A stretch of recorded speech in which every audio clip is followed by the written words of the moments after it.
Hello everyone, welcome back again to my channel, Awesome TV. And you know what guys, we're so excited dahil itong aking best buddy na si Shem ay nagyayaya at maglilibre daw sa favorite coffee shop niya dito sa Laguna. Ay no, street lang po yan. And then after that, habang naglalakad kami, meron kaming kwentuhan at nagtanong siya sa akin habang papunta kami doon sa coffee shop. Sabi niya, Dad, ano ba yung mga bagay na pinagpipray mo sa akin?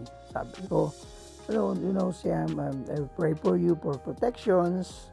O ayan na, nakikita ko na.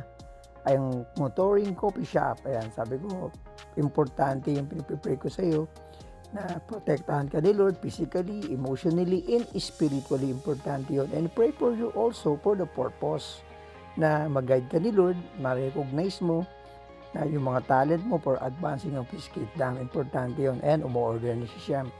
And syempre yung character.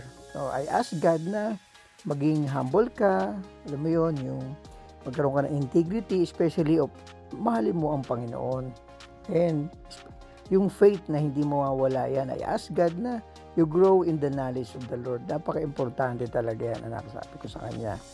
And then ito, napakasarap nga talaga ng coffee. At yan na, talagang humility, no? May serving pa. Yan.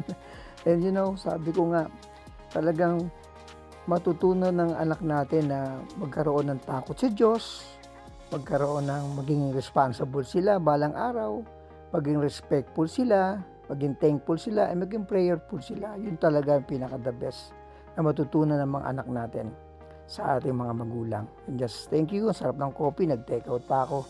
Bye guys. See you again. Love you.